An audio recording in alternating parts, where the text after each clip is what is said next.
Welcome back. We're continuing with the Vagrus? Vargas? Wait, hold up. Vagrus, right. Sorry.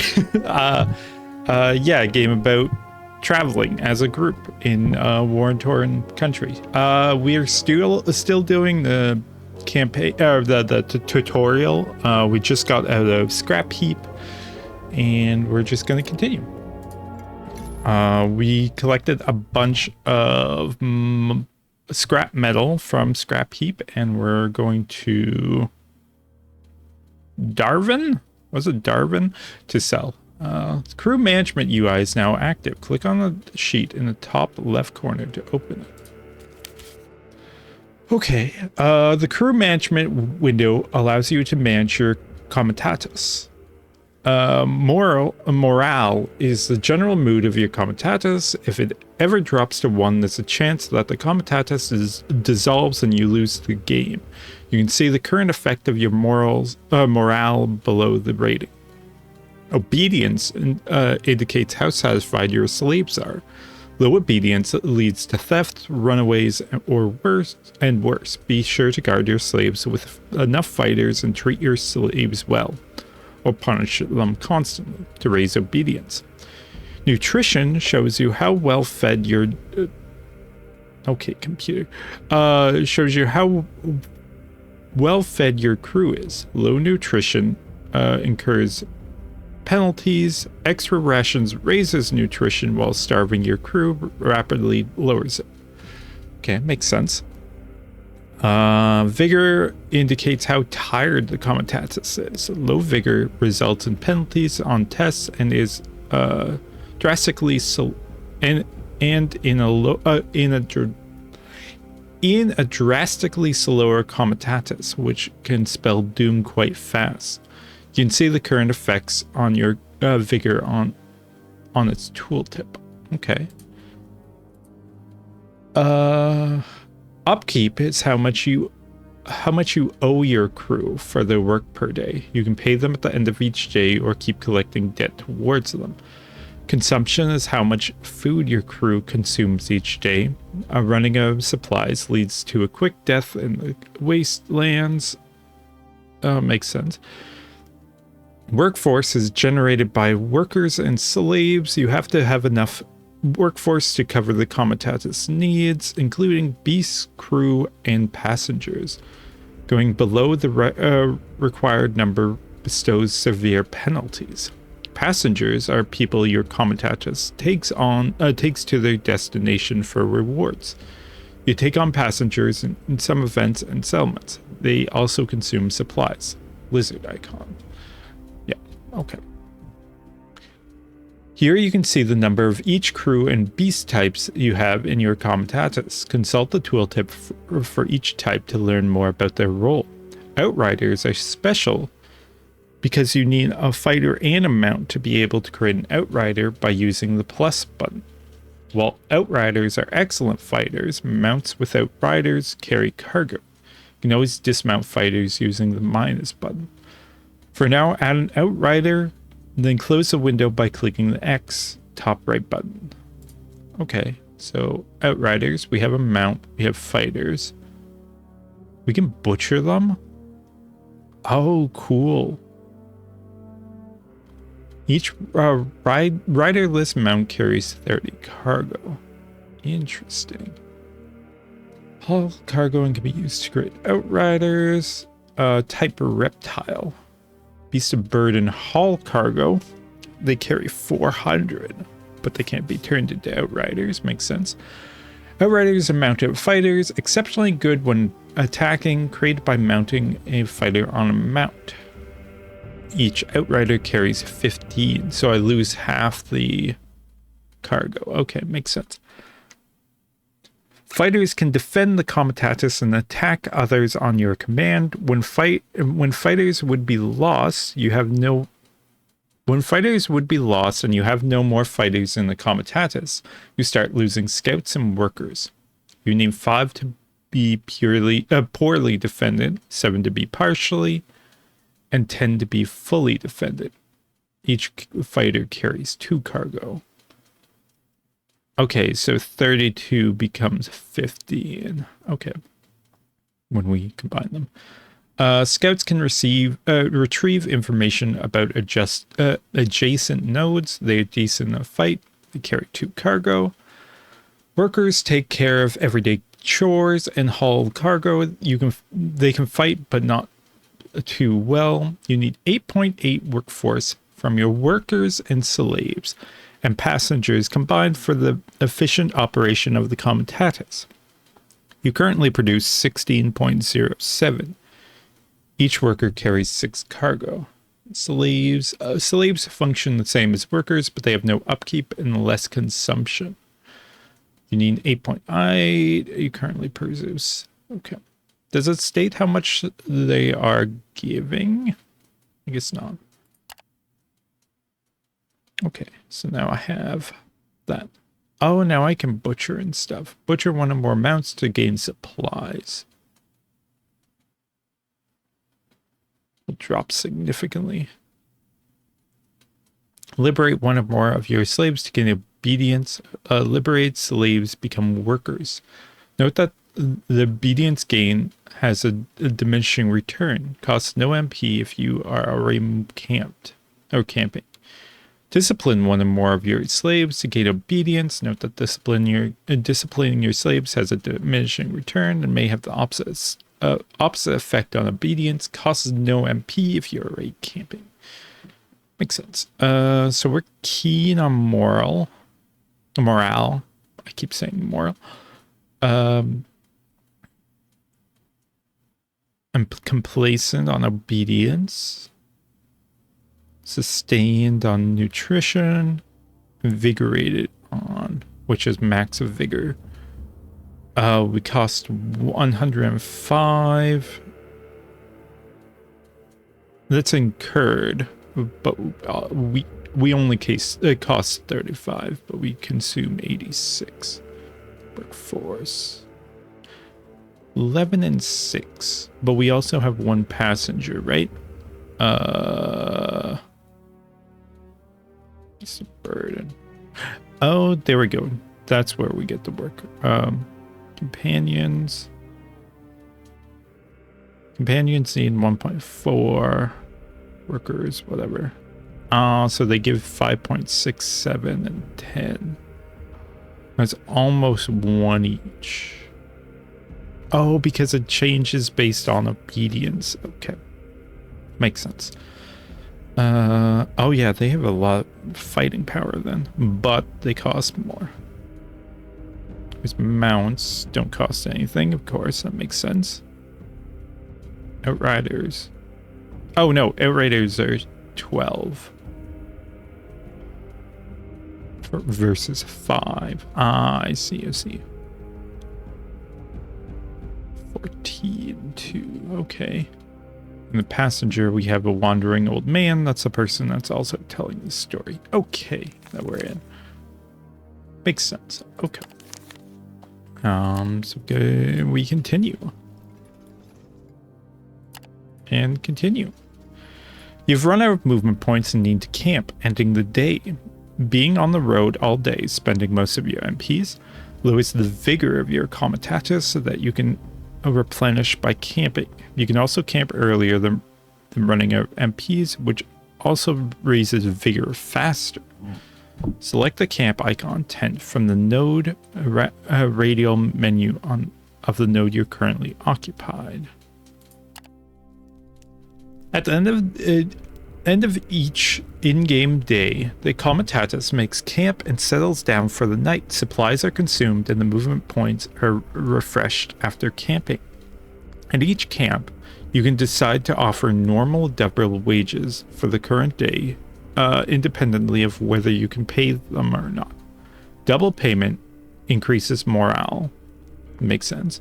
You can choose to pay all your debt to your crew at this time, pay now, or accrue payments, pay later.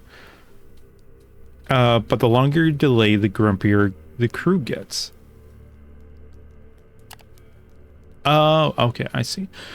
I was wondering what these things did. I remember they mentioned them, but okay, it actually shows you. This shows you. Obedience and nutrition also appear here, as well as options to discipline or liberate slaves. Workforce shows how much workforce generated by workers and slaves you need to maintain the comitatus. Going below the required value bestows serious penalties. You have the option to give less or more supplies under rations, which neutralizes or boosts vigor and morale, respectively. Starving your crew will have long-term negative effects on nutrition as well, but it may be necessary sometimes to save rations. The lock icon allows you to save the current settings, ensuring they persist for all subsequent camps. However, the button is disabled until you reach Avernum to prevent accidentally handing out too many supplies. Okay. After acquiring supplies, you can send your crew out into the wasteland to find supplies and sometimes even other goods. Base chances for these activities depend on your related perks, deputies, crew, and the region you're in. You can also see the expected yield below each activity. Good. The cost of hunting and foraging is movement points or vigor if you're ran out of MP. Hunting uses scouts and has a chance to get you a large number of supplies. Critical failures might kill scouts. Click on the scouts to allow hunting. Foraging is more reliable but yields fewer supplies. It can also use workers and slaves. You can add them to or remove them from the activity by clicking on their crew portraits. Critical failures might kill workers or slaves. From the camp UI, hunting and foraging results appear after the end of days. Okay. The summary of what happened to your crew that day can be seen on the right. You can also talk to your companions using the speech bubble icons beneath their portraits. Companions heal naturally during camp. The chance of healing or worsening conditioning can be seen on the bar below the portraits. Using the button on the right allows the use of medical supplies for increasing healing chances and effectiveness. Medical supplies are quite valuable. Use them wisely. Healing results appear after you end the day. You must set your defense orders for the night. A more lenient defense has a higher risk of a nighttime ambush and negative effects on your obedience. Have you set when you have set everything up, click the end of days. It will sometimes trigger camp events. Okay, I see. So we have 108. If we pay now, then we won't have the money if we need it, but okay. But I feel like we should anyhow. We're not gonna discipline or free them because this is subservient.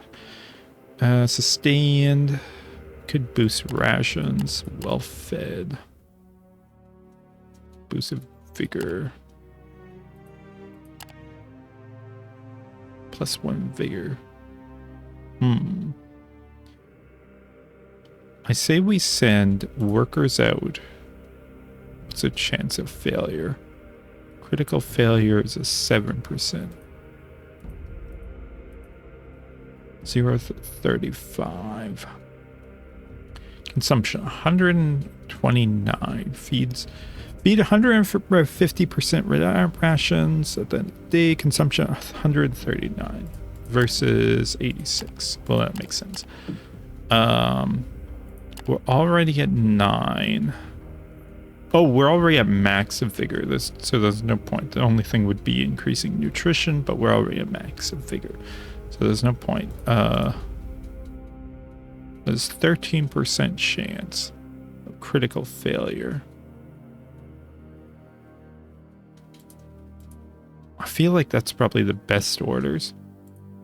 -1 vigor, 1 obedience, 1 morale. We don't need that. Okay. We can talk to our companions. You approach Javek. He is tending to one of your beasts of burdens. When he sees you wish to talk, he steps away, motioning to a handler to finish what he started. What's on your mind, Vagrus? Ask what he thinks of Vernum and what you can expect there. Yeah, that's probably a good idea. Oh yeah, I remember. You haven't been there for a long time. Well, Avernum is less of a provincial town like scrap heap these days, more like one of the great cities of the Empire. Sure, it's not as large as Devon or Thorzag's Shelter, but it's a base city with it's a busy city with a lot of people in commerce. They say that the perfect prefect who oversees the place has his own private thing going on, and he's fairly easy on the crime bosses.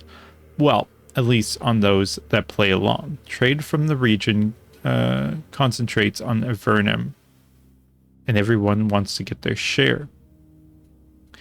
Was there anything else you want to ask him? Ask him about his past. Ask him about his strange abilities. Nah. Who are you? Morwin. Control click. Oh, that's what the zoom is. Ah. Because I was thinking it was this, but it's not that. That's just normal click. Control click is zoom. That's a cool feature. Okay. Morwin is discussing something about something with a few scouts when you approach them. She sees you and steps away from her company. Joining you next to a tent in the shadows, you immediately start to feel anxious as if roused out of a torpor by Tarkian coffee. The effects of her demonkin heritage, no doubt. Anything I can do for you? Companion. Ask her what she thinks about the comitatus, ask about past. Ask about demonkin. So she seems thoughtful for a moment. Now, I can't speak for all of us because there's so many kinds and variants of our race. We are called demonkin since it said that demonic blood runs in our veins. Around us, people feel uneasy and anxious. Each of us has abilities that men of your empire do not possess. I can see in the dark. Cold makes me slower, and my skin gets burned less likely than that of humans. It's very practical. Oh, I have these. She pointed to the horns and bone spikes. Okay, cool. No penalties. Morale. No, we should be good.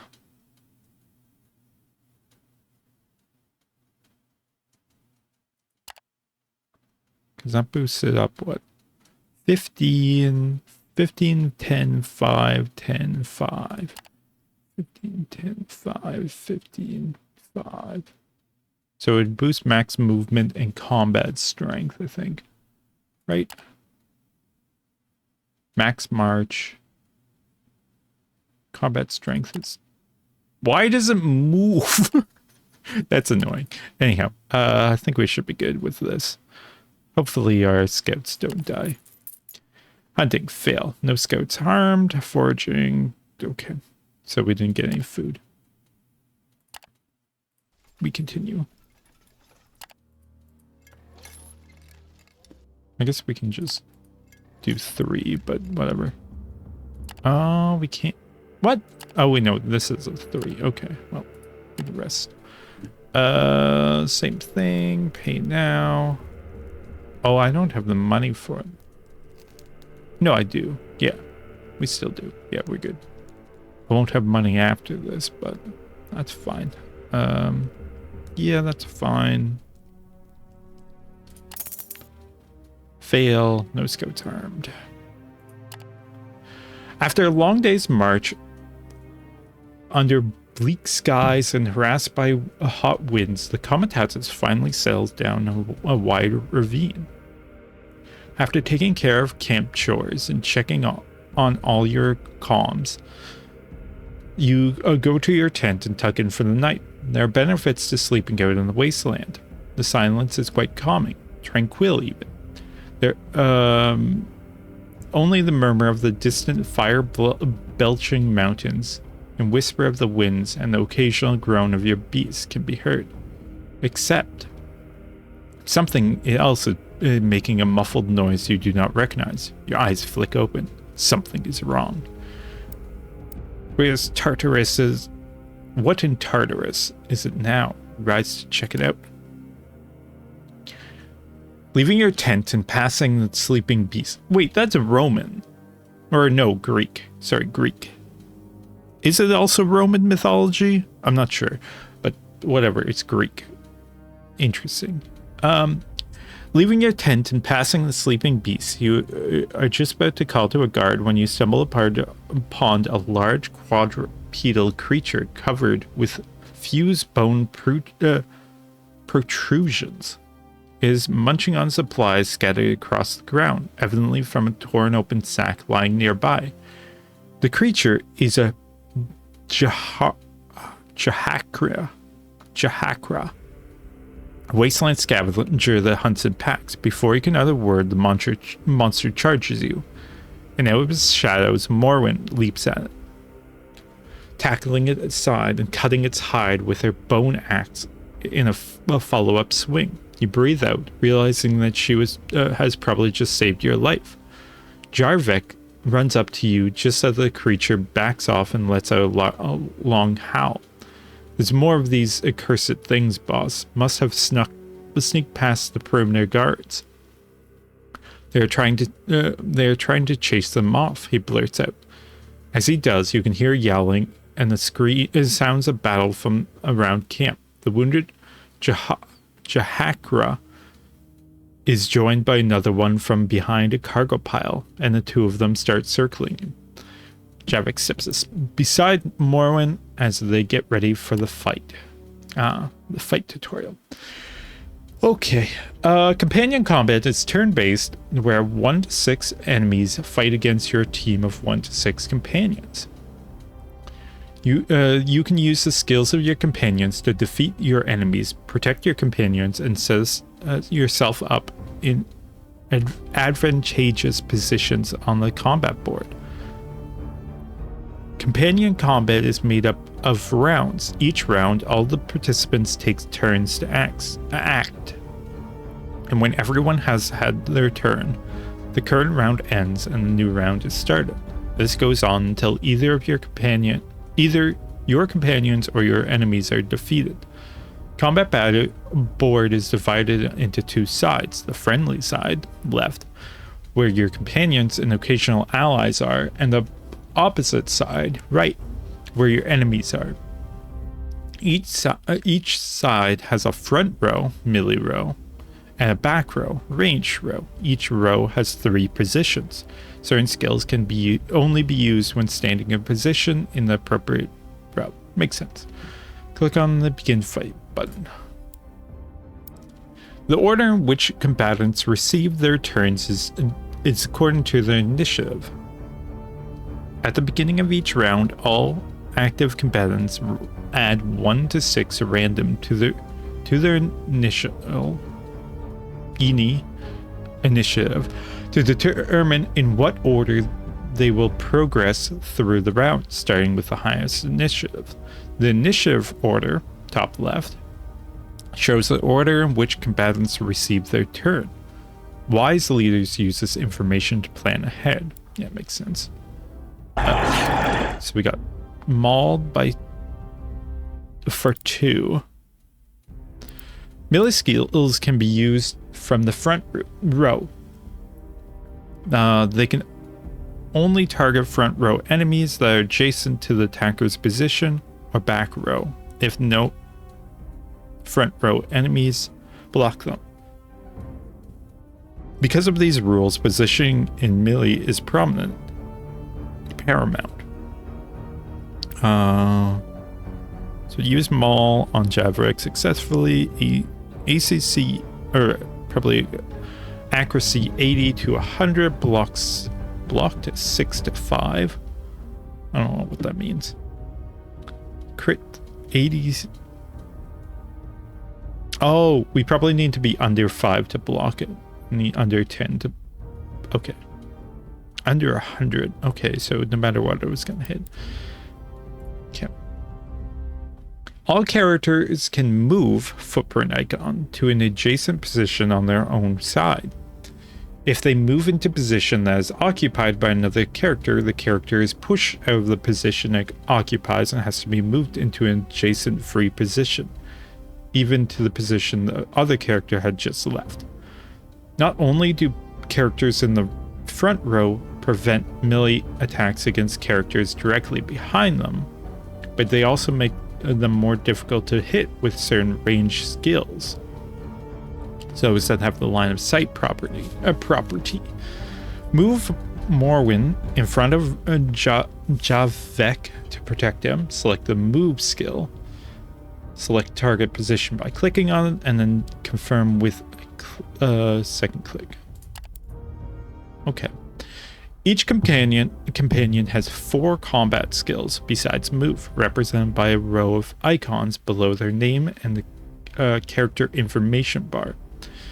When you select a skill, its stats are displayed below the skill icons. Makes sense. You can select skills or move by clicking on them or pressing their number 1 through 5. Selected skills are highlighted, as are all available targets for the selected skill. That's good. Skill details can be viewed in the information sheet on the bottom left after a skill is chosen. Use Mind Blast, skill 1, to attack one of your opponents. Select skill 1, select available. Yeah, okay.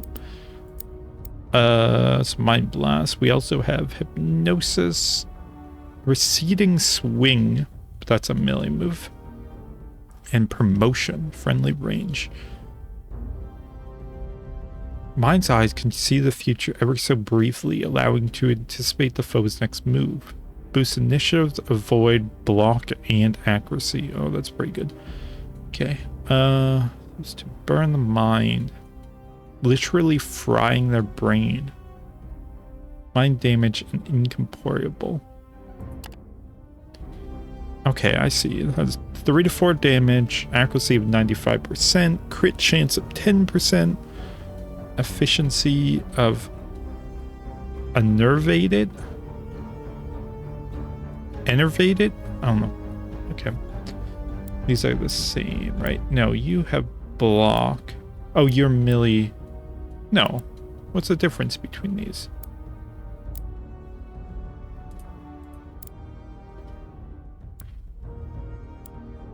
I guess we killed this thing.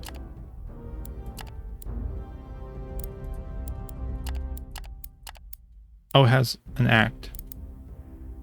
Actions. Well, this has less health, so we should go for that. 4 damage, nice. More in skills include options to push front row enemies back, Savage Kick, and to pull back enemies to the front, Whiplash. Some skills are more complex, for example, including a move and an attack, Strife. These types of skills can be used to great effort to controlling your enemies. Use Morwen's Savage Kick, skill 3, to send Jahakra enemy to the back row, denying it an attack. Select the okay. I need to go do something, so I'll be back in a second. You won't notice the difference. Okay, we kick, which has 1 to 2 damage. Push, melee, power 1. Yeah, okay. 85% chance, 2% to crit. Okay, not that much, but 0 damage, but it worked. You can consult the combat log, this sheet mid bottom anytime to see what exactly occurred. The log is scrollable, but if you wish to see more of it, click on it to open it fully. It can be closed by clicking again. The character sheet can be opened by clicking its icon 3 lanes and the portrait. Huh? The character sheet by clicking its icon 3 lines at the portrait. Oh, that one. You can see all the combat relevant stats of the active companion there and consult the tooltip to learn more. The forfeit button, bent arrow icon. Is that you? Okay. At the character portrait allows you to pass your current turn. Okay. Overcomes the control of the foe briefly, moving them as he pleases. That might be a good idea.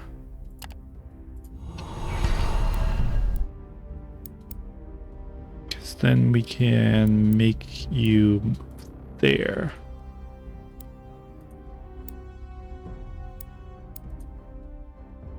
That didn't do the thing I want, but that works. But now, because then I can do, wait, control and make you move back, and then we can kick.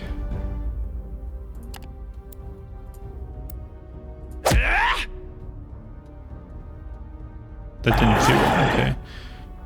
Inflicted 0. Wait, what? Fails. Impediment resistance against savage kick.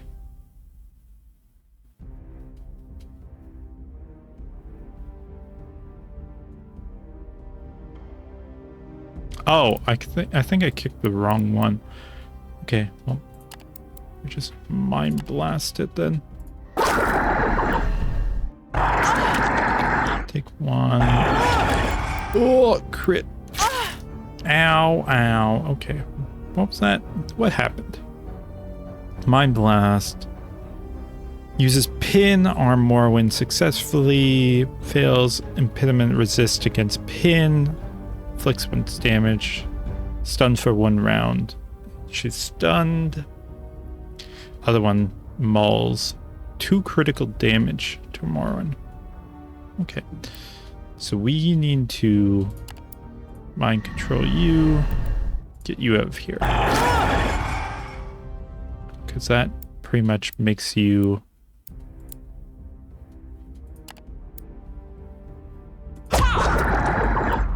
oh, that kills? Oh, interesting. What's the yellow bar? That power. Oh, these use different amounts of power.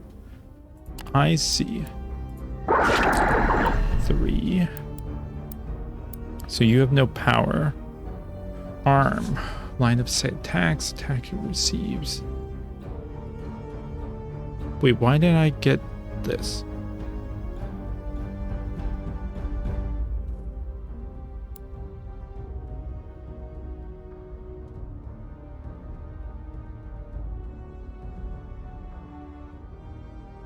What?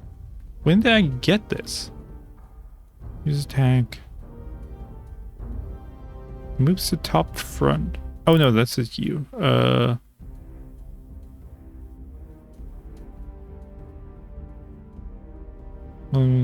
Yeah, why? Okay, whatever. Gain 2 power. Forfeit active turn and replenish 2. Yes. You... Can you even kick? You can. But you evaded it. But you still got pushed. What? That doesn't make any sense. Power 2. I have 2 powers, so I can bleed you.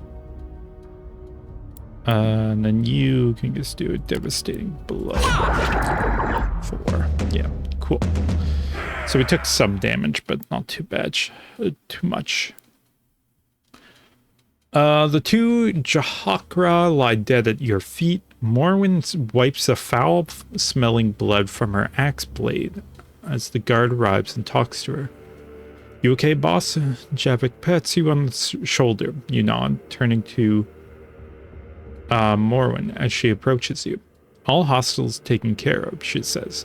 They got to some of the food, but we could take their meat and some parts make up for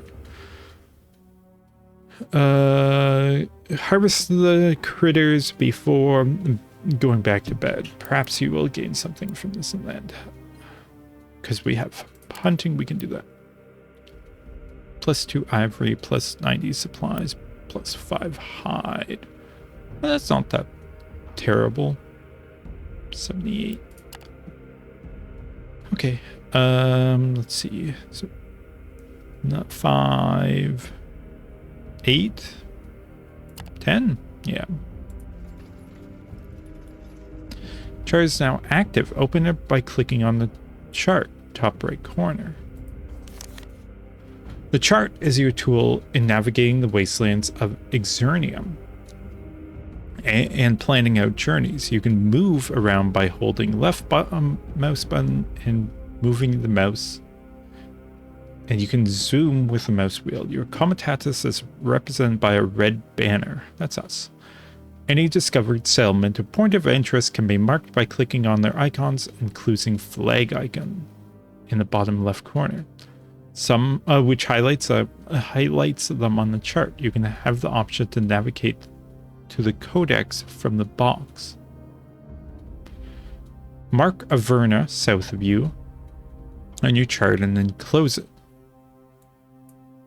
Oh, here.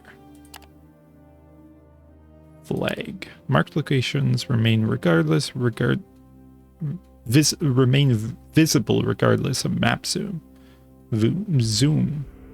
Please note that although a sizable chunk of the continent Exernia are accessible in open world campaign, the rest is not reachable as merely part of world building. Okay. Said that's visible even when zoomed out. Oh, that's what you mean. Okay. Oh, interesting. Okay. Who are you?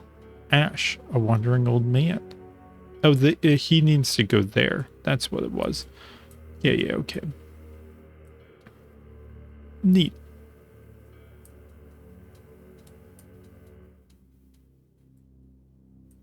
Okay. How do I close this now? Okay. Continue. And the rest. That would cost us, so we can't do that. We'll put our workers up then. Oh no, they also. So, I guess pay now. And now we're out of money. 6, 9. So here.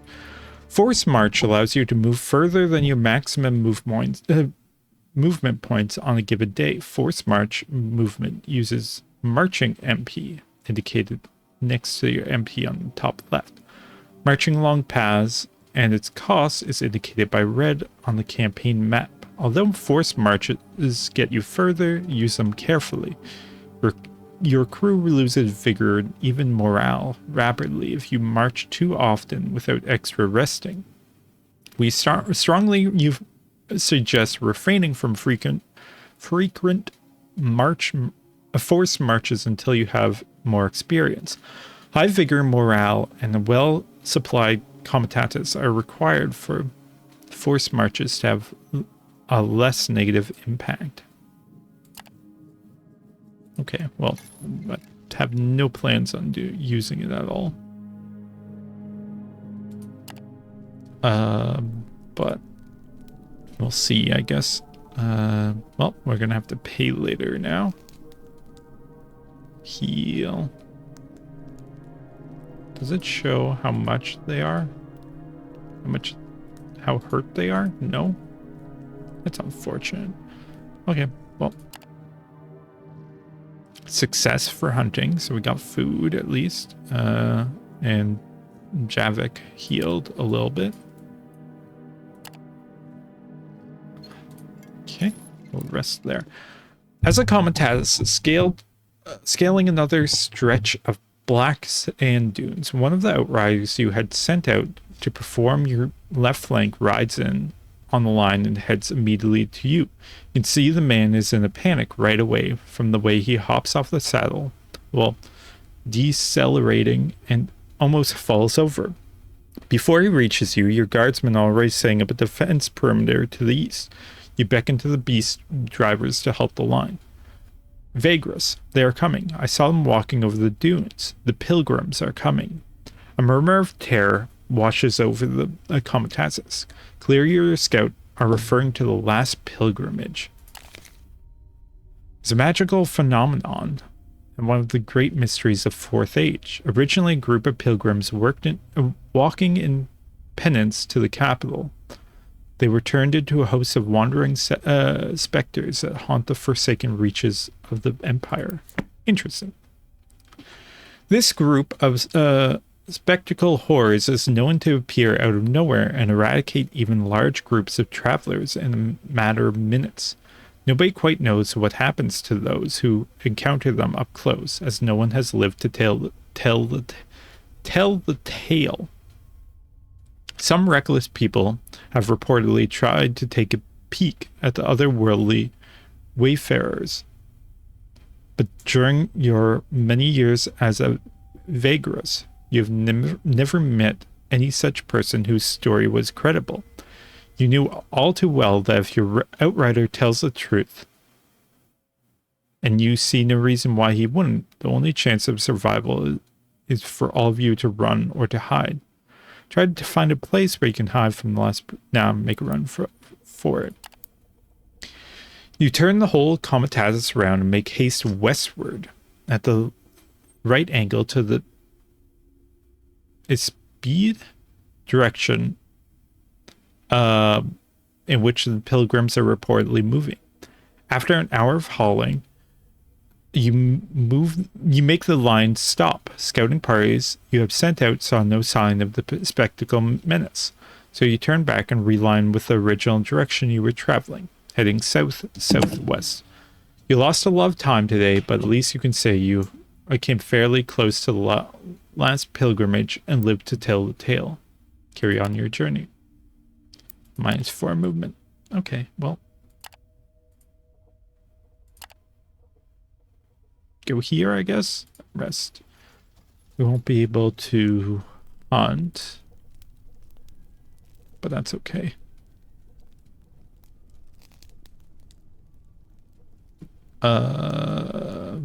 Voted. Oh, we have max obedience. Sustained. Okay. Well, we can end the day then. We still have 7 days. Yeah, plenty. Hopefully she heals. Guess not. Okay. 8 here.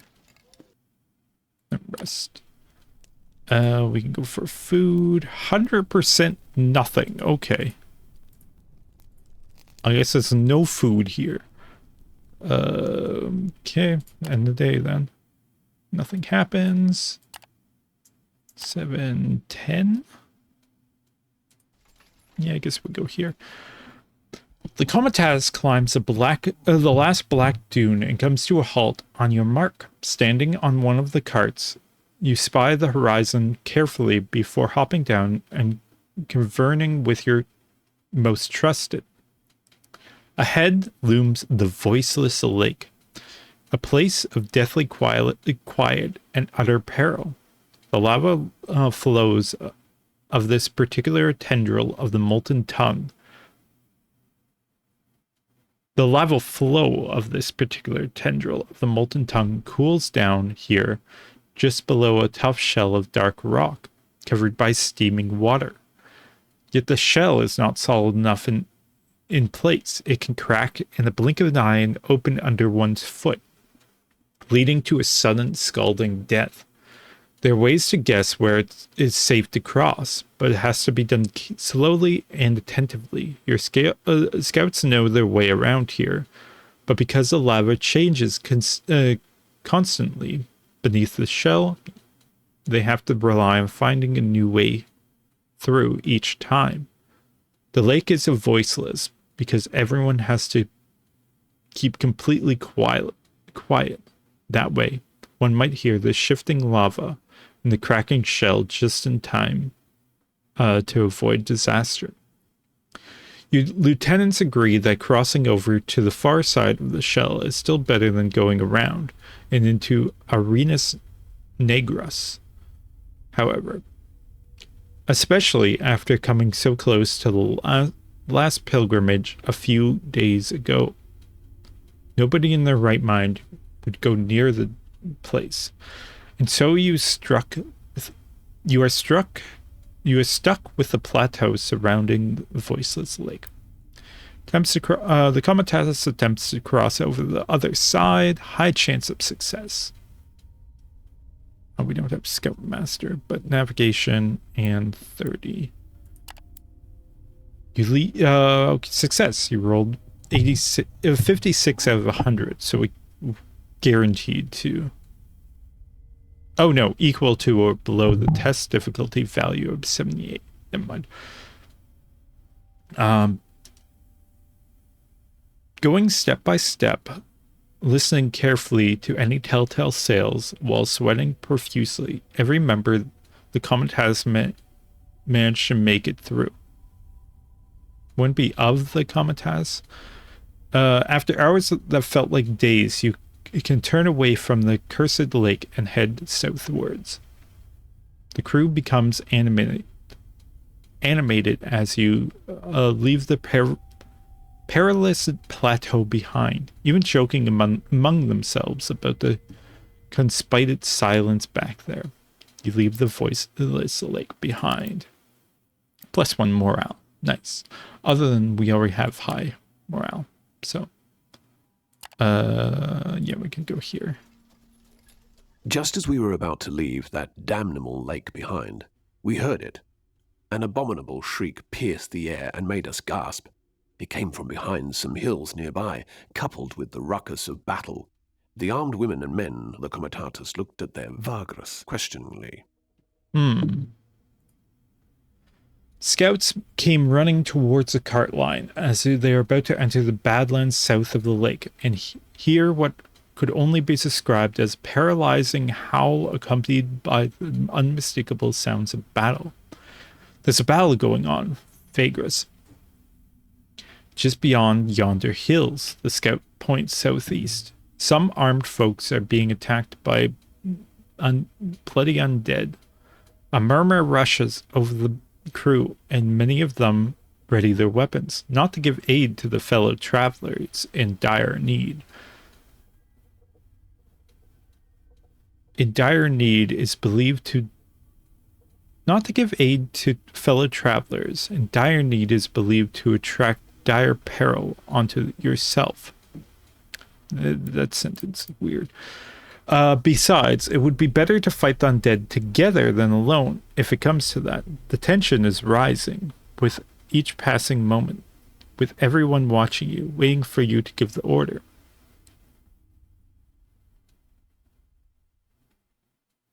Oh, not to give aid to fellow travelers in dire need, comma, is believed to attract dire peril upon yourself. Rush and attack the undead as fast as possible. Approach carefully and see what exactly is going on. Have the scout tell you what exactly they saw. Ask Javik to use his build. Yeah. Order your crew to stand by. Perhaps you can get far enough from the dead while frowns in concentration and massages his temples. Sweat beads appear on his brow almost instantly. The mines are difficult to reach, he says, panting. Them being in combat does not help either, but it's almost as if They were trained to keep out praying? Prying? Oh, prying. Yeah, because we're spying on them. These undead have no mind of their own, being animated by dark magic and all that. Sorry, I know it's not much help. What do we do? Should help them? Rush and attack at the undead. You clamber over the next few hills and look down upon the state of the brutal melee. Bodies are strewn across the field. Most of them are mutilated undead, but some are mangled and burnt humans in dark clothing. Another such man, a robed priest with a shaven head, falls to the ground after flying half a dozen yards, following a bone-crunching hit from a looming white giant. The creature looks as if it were made up of several bodies, fused by some combination of natural disaster and twisted magic. The rest of the shamblers look like they are smoldering. The great white abomination engages the two last man standing. White-faced, lightly armored enforcer with a shield, and a tall man in elaborate black armor, wielding a great sword. Both of them look like the worse for wear. There is no time to lose. You and yours rush to the aid of the two men. Fight commences as your men engage the undead. Before the first round is started, you have to deploy your companions to the available positions on the friendly left side.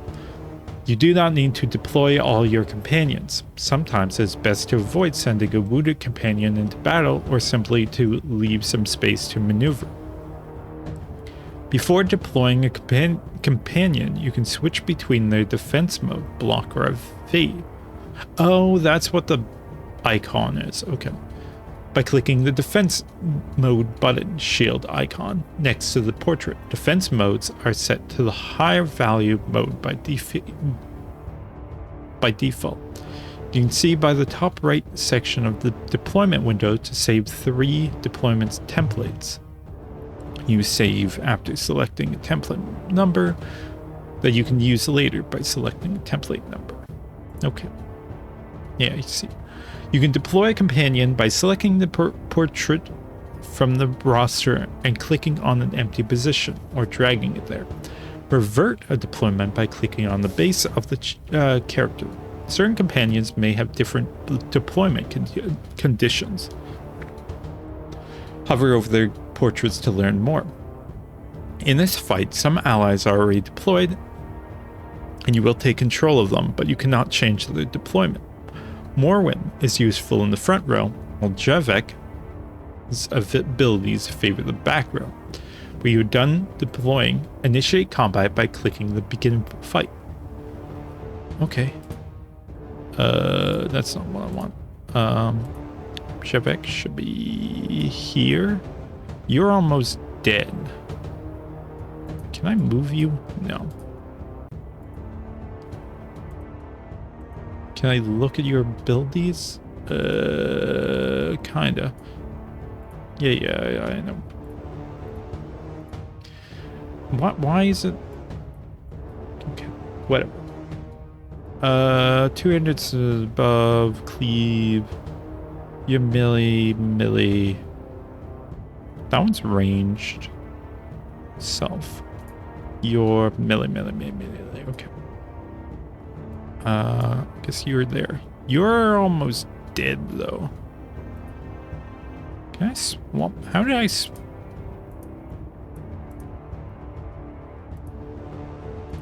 Huh? How do I change?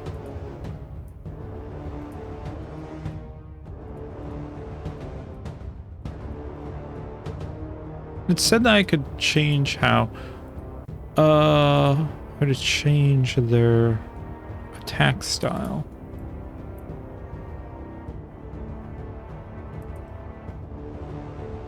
Hunting perks. Equipment.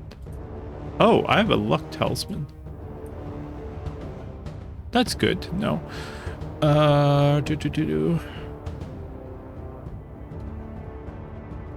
Block 10%, evade 20%. Whereas you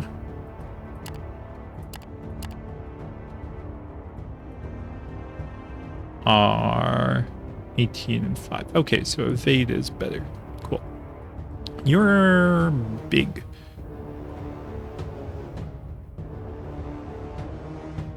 Yeah, okay. Okay, he instantly dies. Some skills can target friendly units to support, protect, or even heal them. In this fight, a lot of Jevik's skills cannot be used because undead enemies are immune to mind-affecting effects. Jevik is far from useless, however, as you can use his premonition skill to keep his allies buffed. In addition, initiative, accuracy, evade, and block. Buffs do not stack, but are refreshed when cast. Okay. Combat is cruel, and in general, you cannot heal during it. Your defenses are your main way to mitigate damage. Evade allows you to completely avoid attack, but you will be moved to an adjacent unoccupied position after a successful evade. This also means that they may move away from a position that protects another companion. A successful block provides extra arm against the attack, mitigating more damage. However, you can still suffer damage while blocking and also suffer adverse effects from an attack. Each companion has a different evade and block chance, but because certain skills are better against one or the other, you often have to change those by clicking the defense mode icon. Shield or block figure, a dodging figure in the character portrait. Oh, down there. You can only do this for the companions whose turn it is. Continue the combat. Okay, what are your abilities? Clot. Okay. Lunges forward with a surprising briskness, trying to grab hold of an enemy. But it has lower accuracy but higher crit. Because I'm wondering, do I push this guy away? How do I exit out of this? Out there. You have flail. For sweep, body slam. They're all melee, but it doesn't really matter. Must target a single character. And line. Okay, interesting. So you have 5 vitality.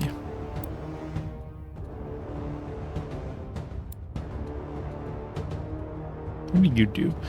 The Beleaguered sidestep, swinging her attack sideways to sweep 2 foes. Doesn't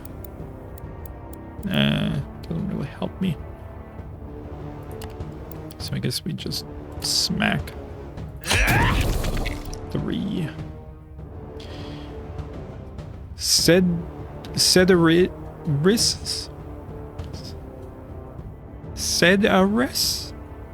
is a very tough companion due to his arm, and good defense.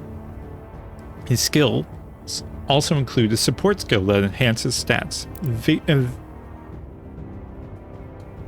Vengeance, and one that debilitates an enemy, Bane, both for several rounds.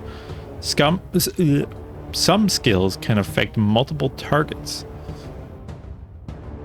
Sedaris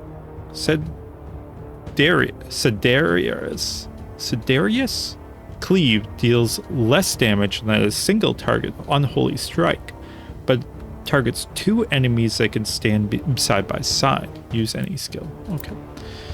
Unholy Strike is doing 4 to 6.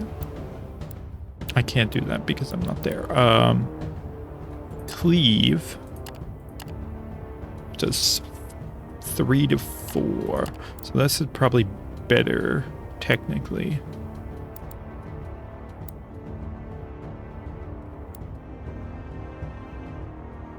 Other than that's not hitting for some reason.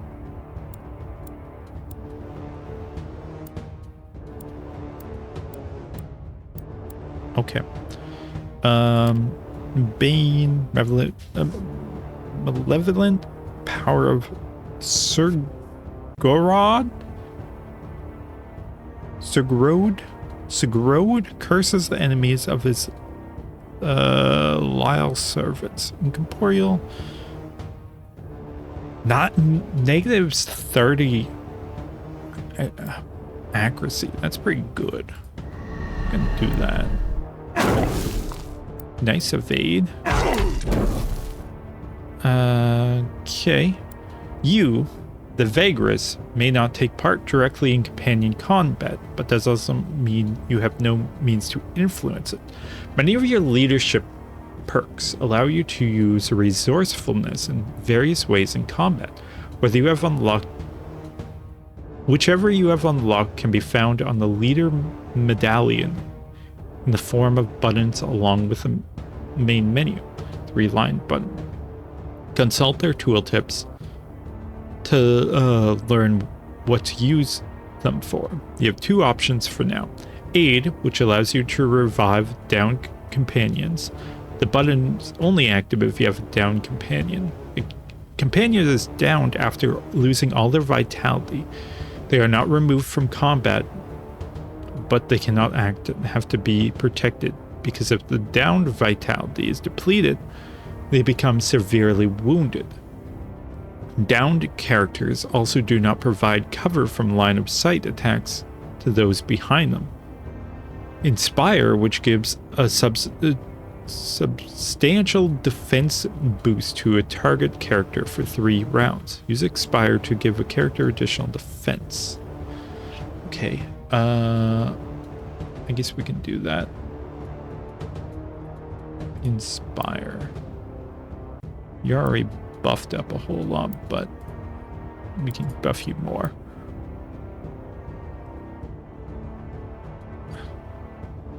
Power. Prepare. Okay, I can't do anything. I'm gonna move, actually. You can do a cleave now. You blocked it, but you didn't. Crit 51 to 1. Ooh, low chance. 6 to 20. It blocks 1/5. Ooh, that sounds good. Okay, you need to move. Miss. Nice. That hurt. Okay, she's down. You have the option to use aid to revive. Yeah. Cool. You need to be buffed. And then you can do attack 2 foes. Let's hope this kills.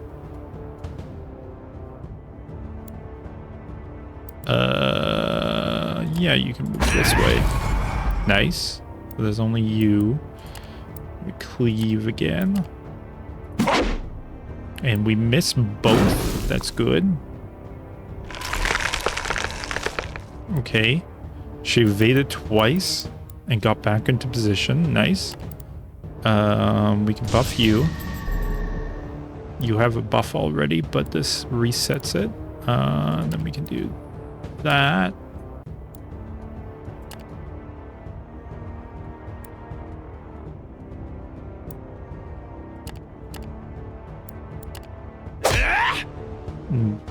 Blocked it. Great. Okay. Okay. 4 damage. Not bad. She evaded. She didn't move.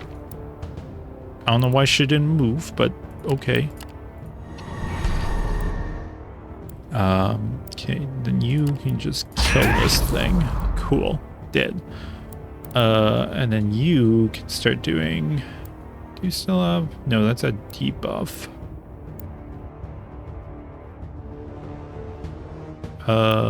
You have a buff.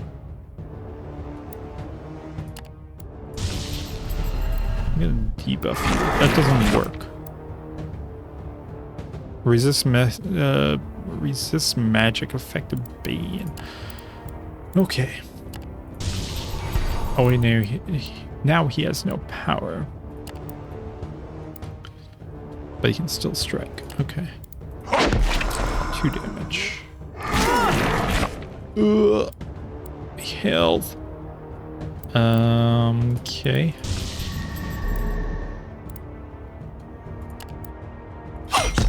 One damage. Not much. Block. Okay, she's down. I can't do anything about that. 2.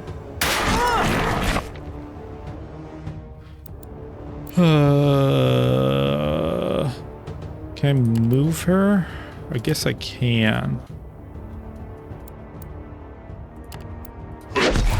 Nice crit. It's 4 damage. That's fine, because I'm just gonna move out of the way again. So he's only targeting one. Another crit. Buff you again, even though you don't need it, but... And dead. Good. Okay. Well, that was bad, but... it is over. The undead finally stop moving. Their bodies lie mutilated all around the hills. The large abomination was hacked to pieces, now a jumbling pile of ash and petrified bones. Some of your crew also got torn up. There are several wounded and 1 dead. The man in the black armor is the only one of his company who survived the battle. He's sitting on a rock nearby, covered in ash from hacking at the abomination, drinking ponderously from a water skin while he is observing the battlefield. His grim gaze wanders from one slain companion to the other, as if wanting to make sure that all of them are dead. At length, his piercing gaze finds you, with a chill running down your spine. There is no doubt in your mind that the man and you need to talk. You walk over to the black armored man and address him. -1 fighter. You walk up to the man and offer him your hand. He looks you up and down in a fashion that suggests mild contempt. His greatsword, forged of steel, lies across his lap. He does not take your hand. You seem to be the leader of this. The man is looking for the word as he eyes the comitatus. Company of travelers. What is your business here? The bluntness of the question, coupled with the man's overt hostility and ungratefulness, leaves you speechless. Perhaps it is the best. You notice the man is bearing the symbol of Surgorod, which should make you cautious. Surgorod is the god of vengeance, anger, malevolence, and curses. A member of the Triumvirate.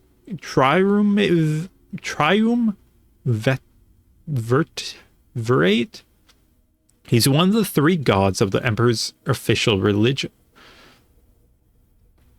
He's regarded as the war god of the new pantheon, but in truth he's more than that. His church is tasked with upholding the laws in cities, hunting down criminals, delivering justice.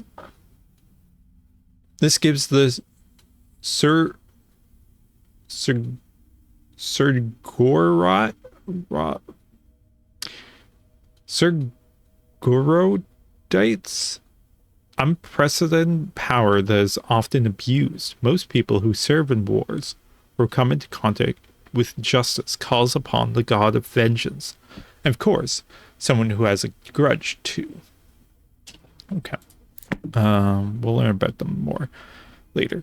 I tell them that you are trading comitatus, traveling selves.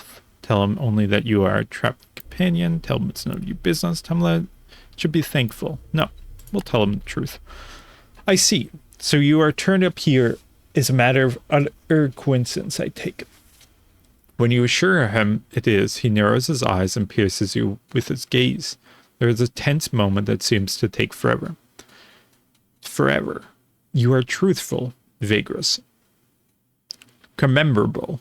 The man rises from the rock.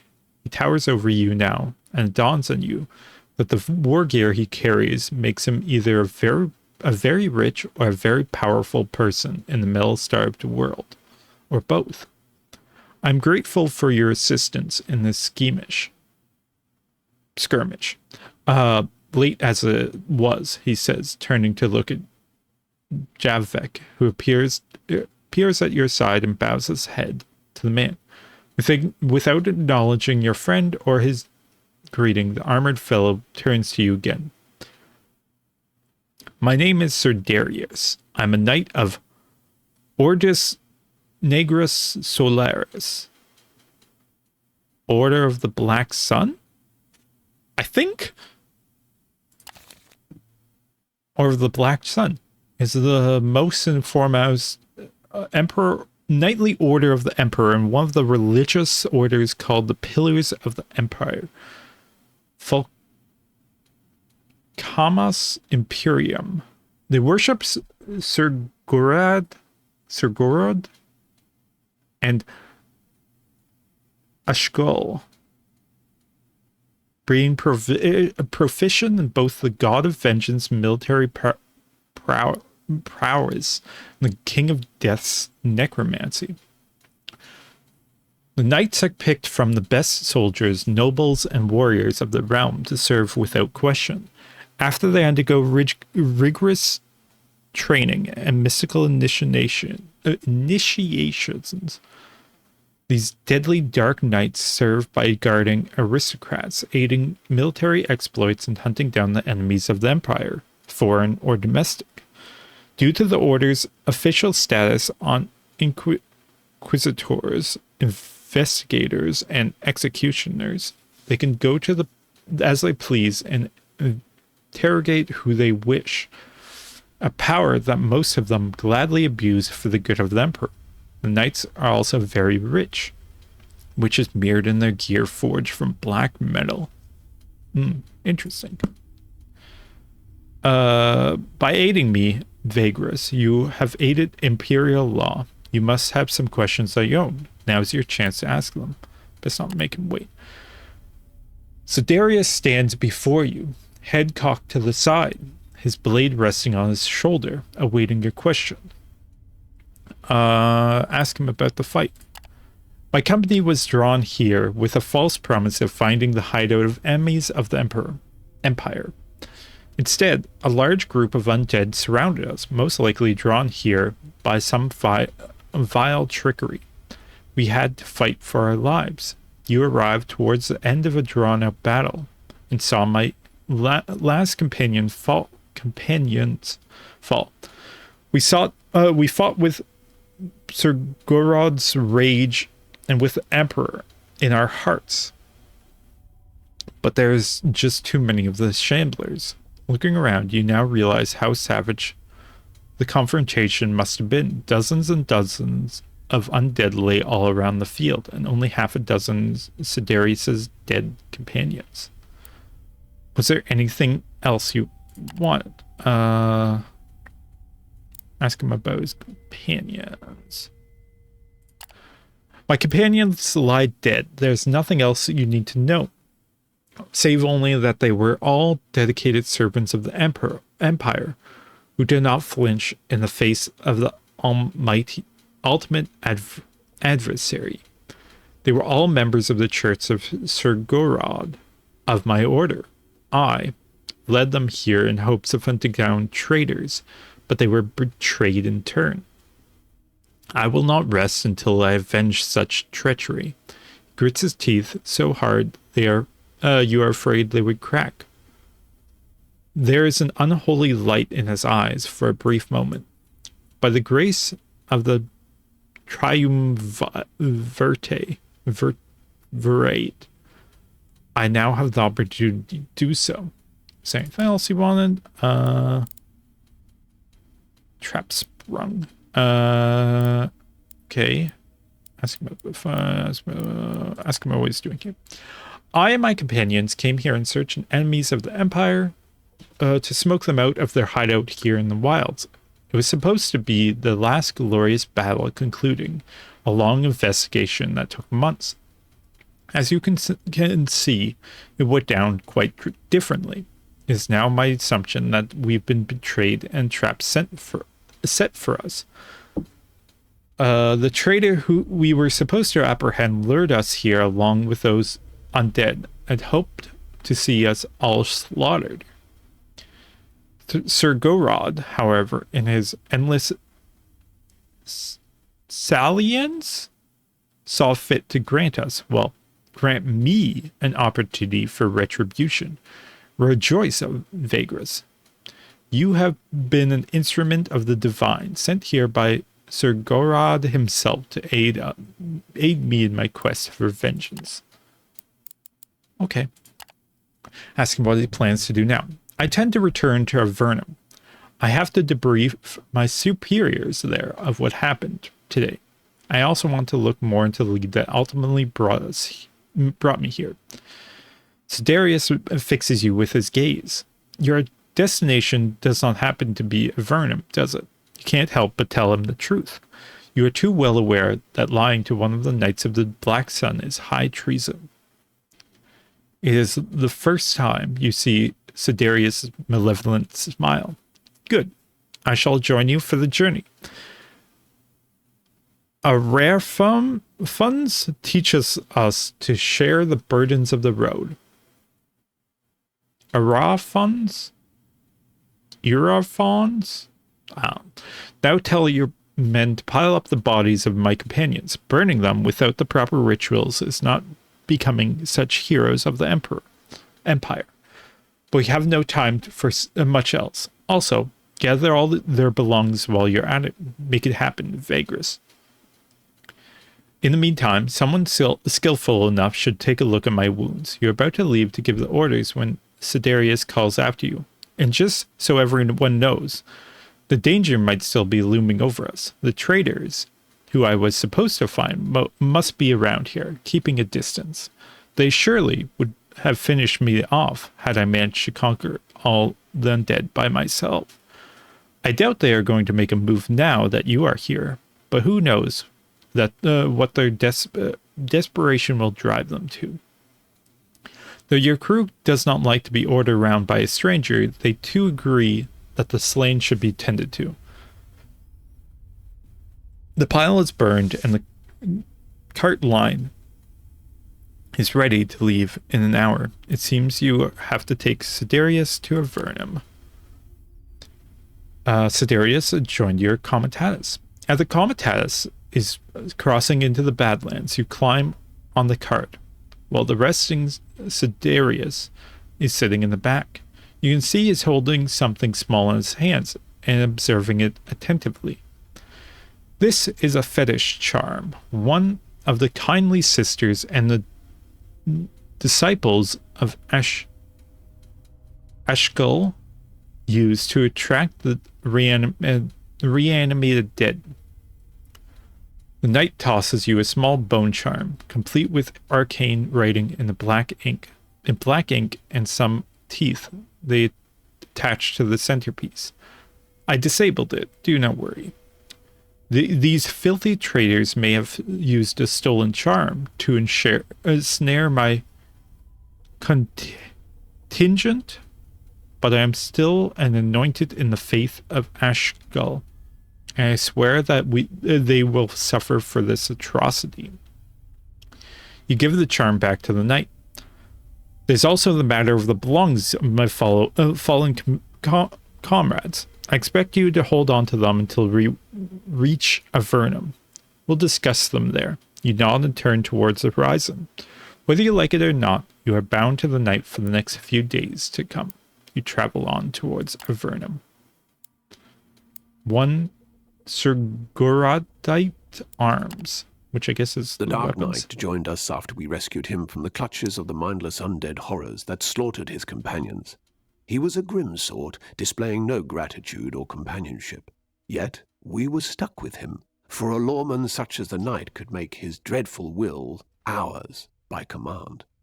So we set out, bound for Avernum, the greatest city in the vicinity. Greatest city in the vicinity is a great line. Leader management is now open. Click on the medallion, bottom left corner, to open the leader window. Okay. Oh boy.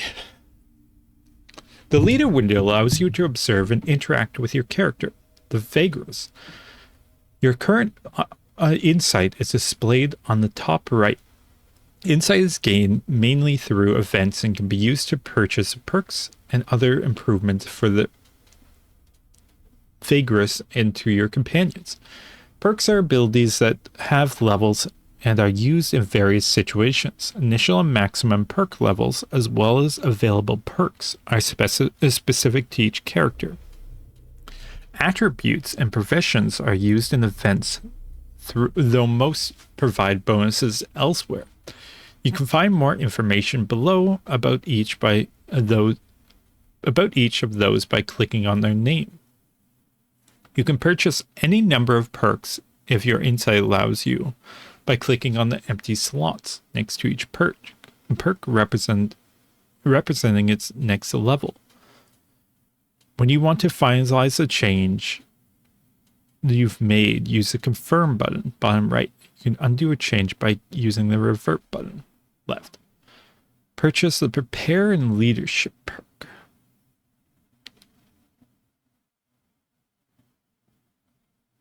Oh, you can use resourcefulness to place a companion to the front of the initiative order in companion combat. And that's okay. It's not amazing, but I guess we could kill things faster.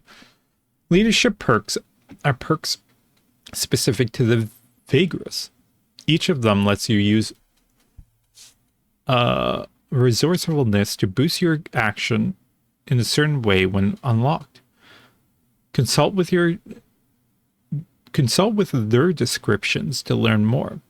Resourcefulness allows you to boost various actions. It replenishes each day. Its maximum can be raised by spending insight on it.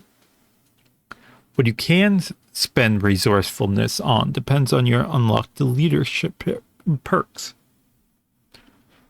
Authority is a maximum number of deputies you can have at any given time. Higher authority also makes your companions less likely to abandon you in the open world campaign. You need no additional authority in the Pilgrims of the Wasteland.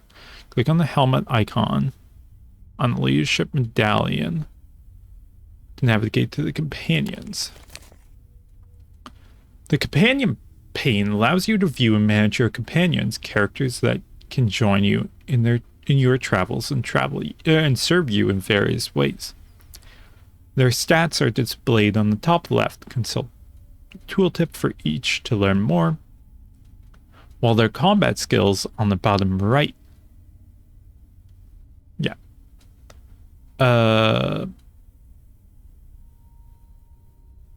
Or bottom left, whatever. The current level of each combat skill can be viewed, but you can also preview the next level of skills. Press the arrow key to switch between displayed skill levels and the stats. The scroll icon at the bottom of the companion's image can be used to reveal their backstories. Use the icon again to revert the image. Click the arrow icon next to the companion name to display Morwen's character sheet. Specifically, the pendant icon can be clicked on to reveal the available gear the companion can equip into one of the two slots and gain its benefits by dragging and dropping from the list. Gear can be unequipped by dragging back to the list. Gear is shared among all companions, but only one of them can wear a piece of gear at any given time. No companions can wear two of the same piece of gear. That makes sense.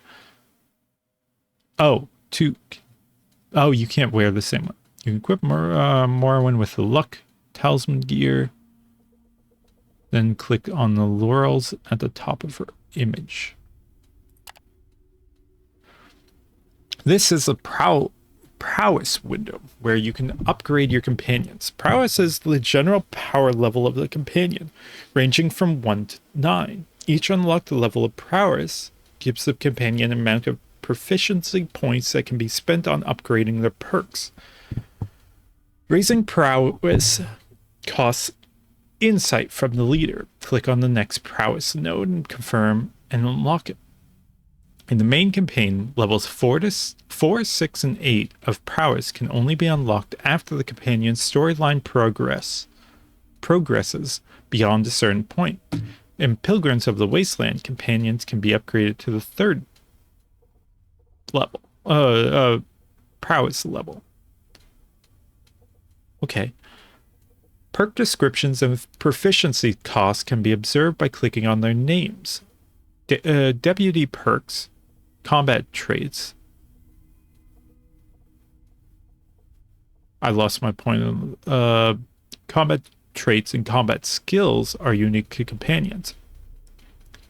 Combat traits give them passive bonuses in combat, while combat skills are what they use in combat. Makes sense. Each level skill is represented by a perk. Attributes are used in event tests, as well as requirements for combat skills and traits, but have no direct effect in combat. Makes sense. Upgrading works the same as with leaders. You can spend any amount of proficiency. Think of confirm changes with the confirm button, bottom right. Actually, it's just bottom middle. You can undo all changes by using the revert button, bottom left. Be very careful what you spend proficiency on. Once purchased, perks cannot be changed. Okay, upgrade her prowess. Now I have 12 proficiency. Purchase any perks or skills you like. When you finish, close the window by clicking. Okay. I need dexterous 3 to increase acrobats. Oh, interesting. You can choose where to move after a successful evade. That's good. When you get downed, you have 30% chance to immediately get back up. That's very good. Thick skull. You are immune to stun. Also good. So I need strong mind and tough. Measure up the character's willpower and determination. You're knowledgeable about animals, beasts, and monsters. Some of them you can train. Oh, that's hunting base chance. I want that. Hunting. That also boosts hunting base chance. I want that. Navigation, we already have maxed out. Stalker. The Skulker. +2 ambush. Survival foraging. Okay. But I want this. And if I do that, then I do this. And then beast lore? Stuff gives me, well, nothing right now, but then I can get Die Hard at some point. I guess I can't do any of those, so there's no point in doing that when I can get hunting now. Do this. Can I get hunting 3? No. But you, how much do you cost? 3. If I do that, then I can do that.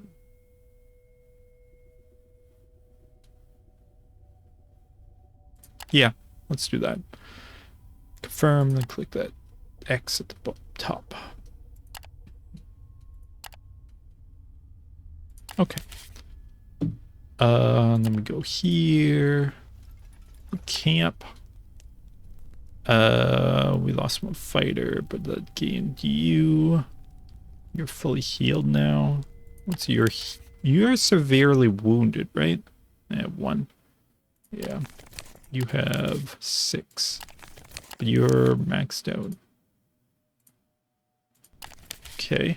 How do I view my cargo? Because I gained this. Arms and armor gathered from the slain Sigurite. Sigurite? Contingent. Okay. Doesn't actually have a purpose, I guess. We don't have any need, or don't have any movement points to hunt, so we'll just end the day and hope we heal. We did not heal. That's not good. But I'm gonna end it there, and we'll pick it up next time. Thank you all for watching, and see ya. Bye.